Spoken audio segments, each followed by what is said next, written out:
Earlier reviews of the new Vancer Caster Pro highlighted issues such as subpar motion latency even on their quote-unquote God mode firmware. However, now that Vancer has put out low latency firmware, let's see if this mouse can stack up against other top-tier wireless mice.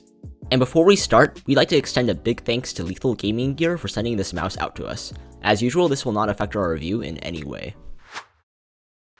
Vancer has long claimed that their God mode firmware will be among the most competitive wireless tech on the market. However, the original firmware version we tested had an absurd amount of motion latency compared to other wireless mice. With motion sync disabled, it was around 5.7 milliseconds slower than the Z-A13C, and with it enabled, it was around 6.7 milliseconds slower. Thankfully, Vancer has fixed the issue, and the new firmware has decreased the motion latency to around 1.5 milliseconds slower than the Z-A13C, both with and without motion sync on. This competes well with other wireless mice, but is not the best on the market. Sensor performance otherwise seems quite solid. I have not had any issues with polling instability, and the motion sync implementation is quite decent. In terms of click latency, on the newest firmware, I have measured it to be around 2.2 milliseconds, which is not quite as good as the top performing wireless mice on the market, but should be low enough to the point where you would never notice it in-game. Overall, while the new firmware seems to be fairly good, I don't think there's anything to justify its God mode title. The mouse operates in both a 2.4 GHz wireless mode and a USB-C wired mode, both at 1000 Hz polling rate. It has an acceptable roughly 60 hours of battery life, which should last you about a week or more of heavy use per charge. Additionally, after that 60 hours of use, when you do go to plug it in, you're met with a passable USB-C charging cable.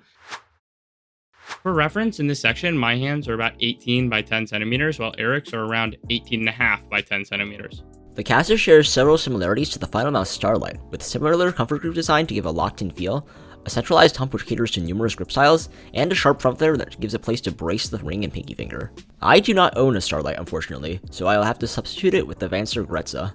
The Caster Pro does noticeably differ from the Gretza in a few ways. Most notably, the sides are flatter overall, with a less pronounced back flare, whereas the hump has a more pronounced endpoint. While the flatter sides allow for slightly more freedom in finger placement, it may be slightly harder to find a consistent spot to place your fingers. The smaller back flare also means the caster fills out less of your palm. Meanwhile, the pronounced end of the hump does offer some deeper palm contact for greater stability, but that endpoint tends to get in the way of vertical adjustments. The flatter sides and pronounced point at the end of the hump make the caster feel a bit like a Mini G Pro Superlight, but the side curvature on the caster is still more intense, particularly at the front where the mouse flares into a sharp corner.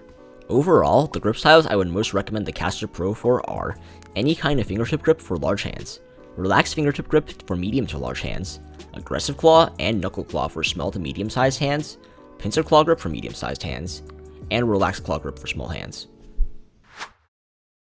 At a weight of 56 grams, the Caster Pro is fairly light, but far from the lightest in its size range, as it is noticeably heavier than the Atlantis Mini, Ninjutsu Sora, and especially the G-Wolves HDX. Still, 56 grams is reasonably light and allows the mouse to feel nimble and controllable, albeit less so than the other new releases. The weight balancing is alright, but the mouse is seemingly just a tiny bit back heavy. The build quality on the Caster Pro is quite solid, with there only being noticeable flexing on the bottom. You can get the sides to flex a tiny bit if you really squeeze, but this would never be an issue in game. The clicks on this mouse feel relatively good, using one of my favorites, the TTC Gold 60M switches. However, they do have a bit of pre-travel and a decent bit of post, making them certainly not my favorite clicks, but very far from my least favorite. The scroll wheel uses a TTC Gold encoder, which has very well-defined steps and good tensioning. However, as the TTC Gold, it will have some issues with scroll reversing. The scroll click is pretty good, both tactile and spammable. The side buttons feel fine, maybe a bit more post than I would like, but the real problem is the fact that they are weirdly shaped and positioned, making them a bit hard to hit depending on your grip. Weirdly, my biggest complaint in terms of buttons on this mouse is the damn DPI button. They managed to get a switch with absolutely zero tactility, so it's insanely easy to accidentally press. Another thing that made the DPI less of an issue was this interesting OLED screen dongle. The screen on the dongle reads the DPI, polling rate, and charge of the mouse, so it was really easy to tell what DPI I was at and just quickly change back to the right one. The coating on this mouse is superb. Out of the box, it was probably the grippiest mouse I had ever felt, and even under heavy use, while it had lost a bit of that grippiness, it is still really grippy without cleaning it at all. And if the coating isn't up to your speed, the caster comes with BTL grips cut specifically for the sides and triggers. The Vancer Pro mice come with BTL skates, which are a high-quality aftermarket skate option. These skates have a smooth and quick glide, and there's no need to replace them with aftermarket feet. The Caster Pro has adjustable debounce down to 0 milliseconds in its software, allowing for all clicks to be registered. The light click weight allows me to jitter click this mouse fairly easily, and I can hit around 13-15 CPS on this mouse. The excessive post travel does make it a bit harder for me to jitter, but it's not the biggest deal. For butterfly clicking, I can hit over 20 CPS on the Caster Pro. The buttons are not especially wide, but I have not had any issues with them.